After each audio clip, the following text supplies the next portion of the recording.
യോഹന്നാൻ 21:3 അവസാനം 4 ആരംഭം. അത് 3 കഷണങ്ങളാണ്, 3 വേദ കഷണങ്ങളാണ് ഈ രാത്രി നമ്മൾ എടുക്കുന്നത്.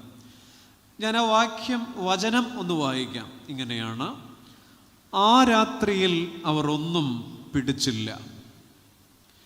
പുലർച്ചെ ആയപ്പോൾ യേശു കരയിൽ നിന്നിരുന്നു. യേശു ആകുന്നുവെന്ന് ശിഷ്യന്മാർ അറിഞ്ഞില്ല. ഇത് 3 ചെറിയ ഭാഗങ്ങളാണ്. കഴിയുമെങ്കിൽ ഞാൻ ഈ വചനം പറഞ്ഞു തരുമ്പോൾ ഒന്ന് ഉറക്കെ പറയുമോ, ഏറ്റു പറയുമോ? ഒരു ജീവനായിരിക്കുമെന്ന് എനിക്ക് തോന്നുന്നു, ഒരു അഭിഷേകമാണ്, ഒരു കൃപയാണെന്ന് എനിക്ക് തോന്നുന്നു. ദയവായി ഉറക്കെ പറയുമോ? ആ രാത്രിയിൽ അവർ ഒന്നും പിടിച്ചില്ല. ഇനിയും മിണ്ടാത്തൊരു 70-76 പേര് ഇവിടെ ഇരിപ്പുണ്ട്. ഒന്നും കൂടെ. ആ രാത്രിയിൽ അവർ ഒന്നും പിടിച്ചില്ല. പുലർച്ചെയായപ്പോൾ യേശു കരയിൽ നിന്നിരുന്നു. യേശു ആകുന്നു എന്ന് ശിഷ്യന്മാർ അറിഞ്ഞില്ല. ഇത്രമാത്രമാണ് ഈ രാത്രി നാം ചിന്തിക്കുന്നത്. നേരം സന്ധ്യ മയങ്ങിയിരിക്കുന്നു. ഇരുട്ടിന് കനം വെച്ച് തുടങ്ങുന്നു. ഒരു ചെറിയ മുറിയിൽ 7 പേർ മുനിഞ്ഞു കത്തുന്നൊരു വിളക്കിന് ചുറ്റും അത്ര സന്തോഷമില്ലാത്ത മുഖഭാവത്തോടെ വട്ടം കൂടിയിരുന്ന് വെറുതെ വർത്തമാനം പറയുന്നു. പഴയ ഒരു സന്ധ്യ. അടച്ചിട്ട മുറിയിലെ 7 പേരും മുനിഞ്ഞു കത്തുന്നൊരു മണ്ണെണ്ണ വിളക്കും. മണ്ണെണ്ണ ഒന്നുമില്ല എന്നൊന്നും എന്നോട് പറഞ്ഞു കളയരുത്. ഇപ്പം അങ്ങനെ ചിന്തിക്കുമോ? അങ്ങനെ ഇരിക്കുമ്പോൾ കൂട്ടത്തിലൊരാൾ ഒരു വർത്തമാനം പറയുന്നുണ്ട്. അത് കേൾക്കുമ്പോൾ കൂടെയുള്ള 6 പേരും ചാടി എഴുന്നേൽക്കുന്നു. ഈ 7 പേര് നിങ്ങൾക്കറിയും. നമ്മുടെ വല്യപ്പൻ തോമാശ്ലീഹ ഉൾപ്പെടെ, പത്രോസ് ഉൾപ്പെടെ 7 പേർ. ഉയർപ്പിന് ശേഷമുള്ള 2-3 ആഴ്ചകൾക്ക് ശേഷമുള്ള ഒരു സന്ധ്യ. അവരുടെ മുഖം വിവരണമാണ്, അവരുടെ ഭാവം ശോകമാണ്. പതിവ് പോലെ ക്രിസ്തുവിനെ കാണാറില്ല.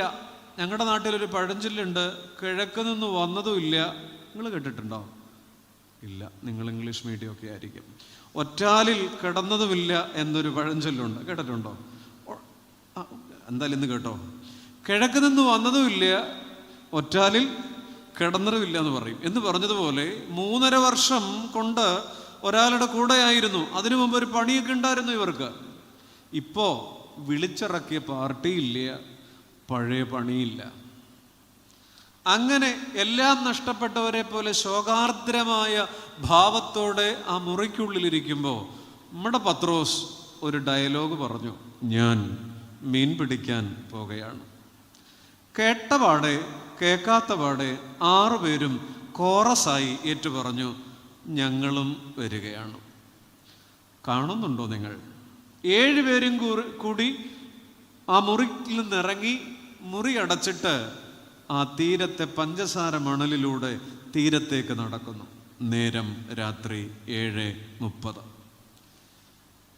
ഈ പുസ്തകത്തിലൊന്നും സമയം നോക്കരുത്. ഇന്ന് രാത്രി ഇത് മതി. ഈ രാത്രി അവർ തീരത്തേക്ക് നടക്കുകയാണ്. തീരത്തേക്ക് നടക്കുമ്പോൾ കടലിൻ്റെ തിരമാലകളുടെ ഹുങ്കാരവം കേൾക്കാം. പതഞ്ഞൊഴുകുന്ന തിബരിയാസിൻ്റെ സന്ധ്യാകാഴ്ച എത്രമേൽ സുന്ദരം. അവിടേക്ക് നടക്കുമ്പോൾ 3.5 വർഷം മുമ്പ് കട്ടപ്പുറത്ത് കയറ്റി വെച്ചിരുന്നൊരു വള്ളം അവിടെയുണ്ട്. അത് ആ വള്ളത്തിന് പണ്ട് ഫാൻസ് അസോസിയേഷനൊക്കെ ഉണ്ടായിരുന്നു. അത് പത്രോസിൻ്റെ വള്ളമാണ്. അതിൽ മീൻ കയറിയതുപോലെ ആ നാട്ടിൽ ഒരുത്തൻ്റെ വള്ളത്തിൽ കയറിയിട്ടില്ല. അതിന് ഫാൻസ് അസോസിയേഷനൊക്കെ ഉള്ള വള്ളമാണ്. എന്നാൽ ഇപ്പോൾ വള്ളം പൊടിഞ്ഞു തുടങ്ങിയിരിക്കുന്നു, പണിയില്ലാത്ത വള്ളം. നിങ്ങൾ കാണുന്നുണ്ടോ? ആ ഇരുട്ടത്ത് ഇവർ 7 പേരും കൂടെ ഒരു ഐലസ പാട്ടും പാടി ഈ വള്ളം മെല്ലെ തള്ളി വെള്ളത്തിലേക്ക് ഇറക്കുന്നു. നിങ്ങൾ കാണണം. അതുകൊണ്ടാണ് ഞാനൊരു വാക്മയ ചിത്രം വരച്ചിടുന്നത്. ഇങ്ങനെ ആ വള്ളത്തിൽ 7 പേരും കൂടി കയറി തുഴയെറിഞ്ഞ് ആഴക്കടലിലേക്ക് പോകുന്നു. രാവേറെ ചൊല്ലുന്നു. വലകൾ മാറി മാറി അലകടലിൽ വീശി നോക്കി, വെറുതെ തോണിയുമായി അവരലയുമ്പോൾ ചെറുമീൻ പോലുമില്ലാതെ അവരുഴറുമ്പോൾ. ഇത് നമുക്ക് പരിചയമുള്ള പാട്ടല്ലേ? സംഗതി ഇതാണ്. സംഗതിയുടെ കിടപ്പ് ഇവിടെയാണ്. രാത്രി ഏറെ ചെന്നിട്ടും ഒരു പരൽമീൻ പോലും കിട്ടാതെ വെളുപ്പിന് ആ വള്ളം തിരികെ വരുന്നൊരു ഗതികേടിൻ്റെ കാഴ്ചയുണ്ട്. നേരം പരപര വെളുക്കുന്ന നേരം ശൂന്യമായ മുഖഭാവങ്ങളോടെ ഒട്ടിയ വയറും കാലിയായ വലയും മ്ലാനമായ വദനങ്ങളുമായി 7 പേർ തീരത്തേക്ക്. ആ വരവ് കണ്ടിട്ട് സുവിശേഷകൻ എഴുതി വച്ചിരിക്കുന്ന വചനമാണിത്. ആ രാത്രിയിൽ അവർ ഒന്നും, ബാക്കി പറയൂ, പിടിച്ചില്ല. പുലർച്ചെ ആയപ്പോൾ യേശു കരയിൽ നിന്നിരുന്നു. യേശു ആകുന്നുവെന്ന് ശിഷ്യന്മാർ അറിഞ്ഞില്ല. പ്രിയപ്പെട്ടവരെ, പകലിൻ്റെ അലച്ചിലുകളേക്കാൾ പരിതാപകരമാണ് രാത്രിയുടെ അലച്ചിലുകൾ. പകലൊരു പണിക്ക് പോയിട്ട് ഫലം ഉണ്ടാകാതെ വന്നാൽ ഒന്നുറങ്ങി എഴുന്നേറ്റ് കുളിക്കുമ്പോഴേക്കും ക്ഷീണം മാറും. ഉറക്കളച്ചൊരു പരിപാടിക്ക് പോയിട്ട് ഗുണപ്പെടാതെ കിടന്നാൽ വല്ലാത്ത വേദനയാണ്. ഈ രാത്രി അങ്ങനെയാണ് സംഭവിച്ചിരിക്കുന്നത്. ഈ തിബിരിയാസിലെ ശീതക്കാറ്റിനേക്കാൾ ശൈത്യം ബാധിച്ച കുറേ മനുഷ്യരെയാണ് നാം കാണുന്നത്. ഈ വചനം നാം എടുത്ത് ഇന്ന് രാത്രി എൻ്റെ പ്രിയപ്പെട്ട സുഹൃത്തുക്കളെ നമ്മൾ ധ്യാനിക്കുകയാണ്. ഈ 3 ഭാഗം നമ്മളോട് പറയുന്ന ചില കാര്യങ്ങളാണ്. ഈ രാത്രി നാം ചിന്തിക്കുന്നത് 2 ചോദ്യങ്ങളും 2 ചോദ്യങ്ങൾക്ക് 2 ഉത്തരങ്ങൾ വീതം, 4 ഉത്തരങ്ങളും. ശ്രദ്ധിക്കൂ, 2 ചോദ്യങ്ങൾ, ഓരോ ചോദ്യത്തിനും 2 ഉത്തരം വീതം. അത് നിങ്ങൾ അത്രയും ശ്രദ്ധ തന്നിട്ട് പോകാവൂ, എന്തായാലും വന്നതാണ്. ചോദ്യങ്ങൾ ഒറ്റ വാക്കിലാണ്, ഉത്തരങ്ങൾക്ക് ഇത്തിരി കൂടെ നീളുണ്ടാവും. ആ ശൂന്യമായ വള്ളത്തെ നോക്കി, ആ കാലിയായ വലകളെ നോക്കി, മ്ലാനമായ മുഖങ്ങളെ നോക്കിയിട്ട് ഇതാ നാം ചോദിക്കുന്ന 2 ചോദ്യങ്ങൾ. ആദ്യത്തെ ചോദ്യം വൈ എന്നാണ്. എന്തുകൊണ്ട്? ഇത്ര മാത്രമേ ഉള്ളൂ. എന്തുകൊണ്ട്? ഒരു ചോദ്യചിഹ്നം. ഈ ചോദ്യം നമ്മൾ ചോദിക്കുന്നതാണ്. ജീവിതത്തിൽ പലപ്പോഴും നാം ചോദിക്കുന്ന ചോദ്യമാണ് വൈ മീ? ദൈവമേ, എന്തുകൊണ്ടിങ്ങനെ? എന്തുകൊണ്ട് എൻ്റെ വീടിങ്ങനെ? എന്തുകൊണ്ട് എൻ്റെ കുടുംബം ഇങ്ങനെ കിടക്കണേ? വൈ? എന്തുകൊണ്ട്? ഈ വള്ളത്തോട് നാം ചോദിക്കുന്ന ഒന്നാമത്തെ ചോദ്യം എന്തുകൊണ്ടെന്നാണ്. നിങ്ങൾ ആ ചോദ്യം നിങ്ങളുടെ മനസ്സിൻ്റെ ജാലകങ്ങളിൽ ഒന്ന് എഴുതി ഒരു ചോദ്യചിഹ്നവും ഇട്ടോളൂ. പത്രോസ് മിടുക്കനാണ്. മൈക്കാട് പണിക്ക് പോയ 6 എണ്ണം ബഹുമിടുക്കന്മാരാണ്.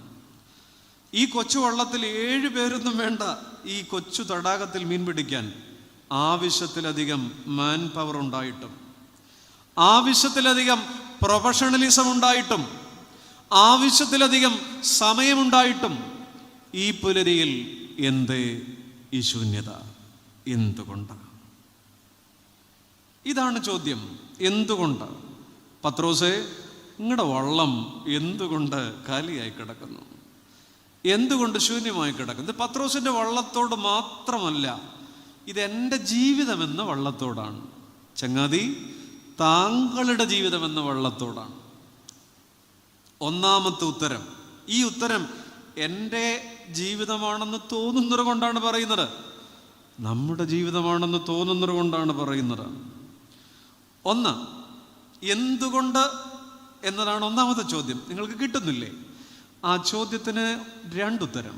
ഒന്നാമത്തെ ഉത്തരം, കടപ്പാടുകളെ മറക്കുന്നവൻ്റെ വല ശൂന്യം. Deeds that forget the obligations are fruitless എന്ന് പറയും.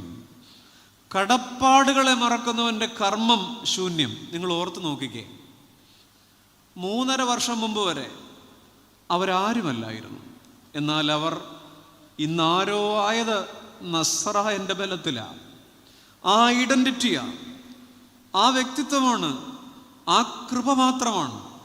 എന്നാൽ 10-12 ദിവസം ആ ഗുരുവിനെ കാണാതിരിക്കുമ്പോൾ ഞാൻ മീൻ പിടിക്കാൻ പോകുകയാണെന്ന് പറഞ്ഞാൽ അതിൻ്റെ അർത്ഥം ഞാൻ എൻ്റെ പഴയ പണിക്ക് പോകണമെന്നാണ്.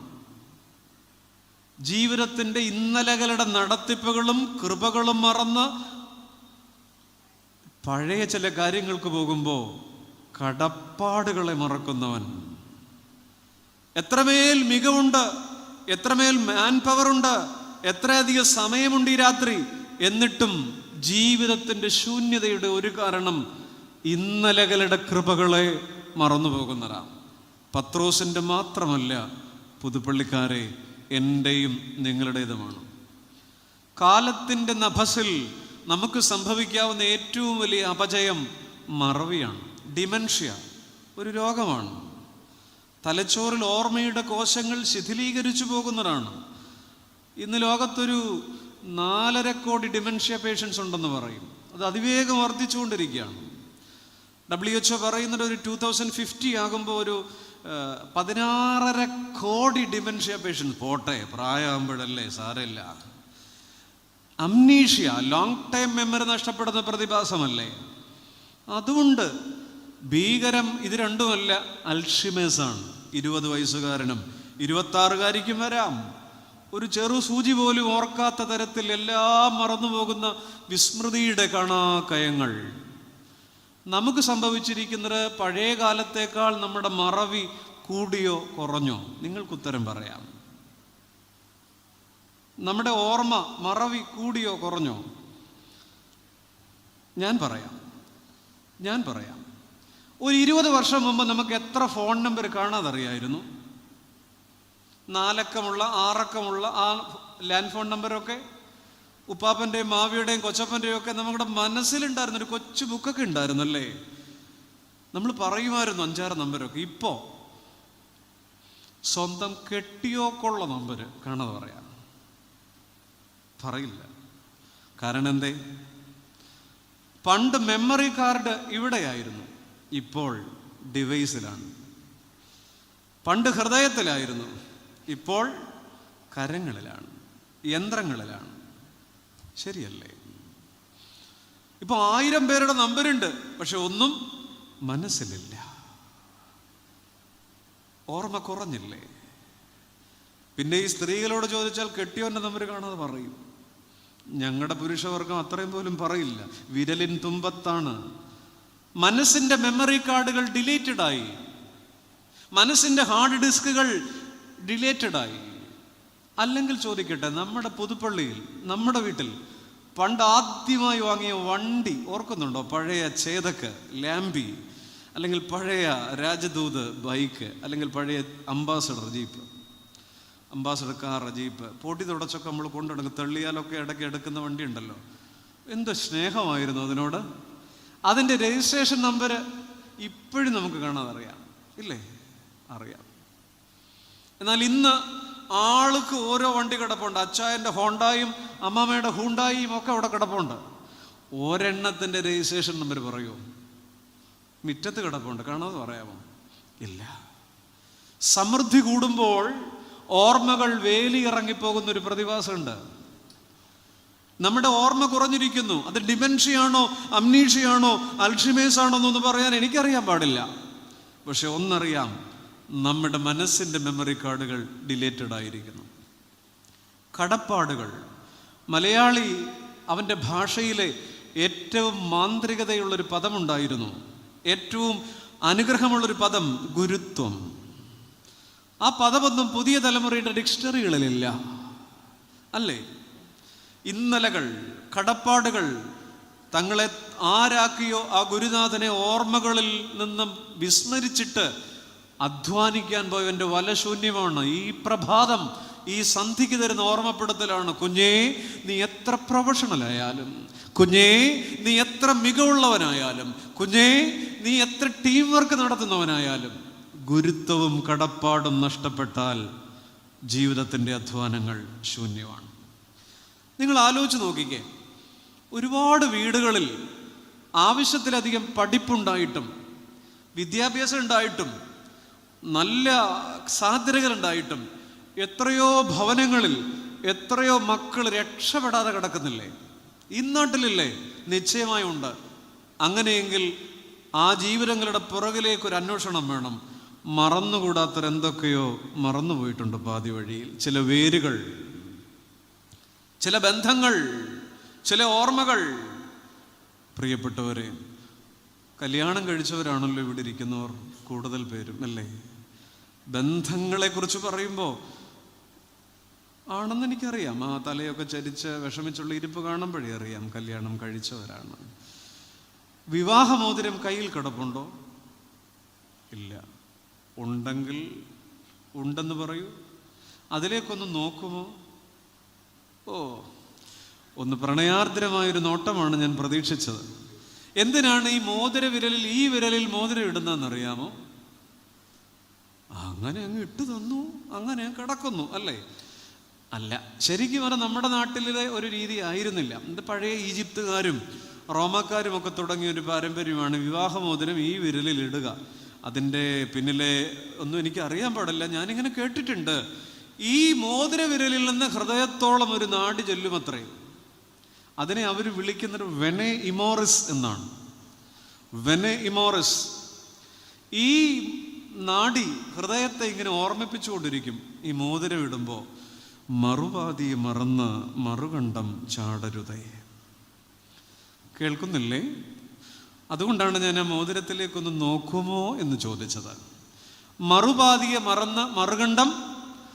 ബന്ധങ്ങൾ ഇന്ന് കേരളത്തിൽ കുടുംബങ്ങളിലെ കലഹങ്ങളുടെ കാരണം നാത്തൂൻ പോരല്ല, സ്ത്രീധന പ്രശ്നമല്ല, അതിർത്തി തർക്കമല്ല, കുഞ്ഞുങ്ങളുടെ പ്രേമമല്ല. എന്തെന്നറിയാമോ?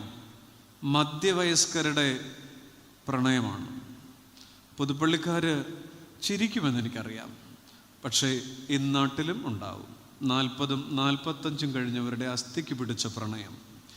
അതിൻ്റെ ഉദാഹരണമാണ് കേരളത്തിൽ ഇന്ന് നടക്കുന്ന വിവാഹമോചനങ്ങളിൽ 67% വിവാഹമോചനങ്ങളുടെ കാരണം സ്മാർട്ട് ഫോണാണ്. വീടിന് പുറത്ത് സുഖം അന്വേഷിക്കുന്ന വഴിവിട്ട ബന്ധങ്ങൾ. ഇന്ന് മലയാളിയുടെ ഗൃഹാന്തരീക്ഷത്തിലെ സിംഹഭാഗം കലഹങ്ങൾക്കും കാരണം 40-ഉം 45-ഉം കഴിഞ്ഞവരുടെ മുടിഞ്ഞ പ്രേമമാണ്, അല്ലേ? സത്യമാണ് ഞാൻ വിളിച്ചു പറയുന്നത്. നിങ്ങൾ എന്നെ ഇങ്ങനെ തുറച്ചു നോക്കേണ്ട ആവശ്യമില്ല. വീടിന് പുറത്തേക്ക് സുഖത്തിൻ്റെ അനുഭവങ്ങൾ അന്വേഷിച്ചു പോകുന്ന കാലം. അവിടെയാണ് വെനെ ഇമോറിസ്. ഒന്നും മറന്നു പോകരുതേ. ജീവിതത്തിൻ്റെ കടപ്പാടുകളെ മറക്കുന്നവർ. പ്രിയപ്പെട്ടവരെ, നിങ്ങൾ ഓർത്ത് നോക്കിക്കേ, ഇസ്രായേൽ മക്കളുടെ ഒരു രോഗം നമുക്കുണ്ട്. ഇസ്രായേൽ മക്കളുടെ രോഗം എന്തെന്നറിയാം? ഞാൻ പറയും, ഒരു കൺവീനിയൻറ്റ് മെമ്മറി സിൻഡ്രമാണത്. എന്ന് പറഞ്ഞാൽ അവർ മിസ്രൈമിൽ നിന്ന് പോർന്നു, 40 വർഷത്തെ യാത്ര നടത്തുന്നു, ഇടയ്ക്ക് വെള്ളം കിട്ടാതെ വരുന്നു, കഷ്ടപ്പാടുണ്ടാകുന്നു. ഉരുകിപ്പോകുമ്പോൾ അവർ മോശയെ തെറി പറയുന്നുണ്ട്.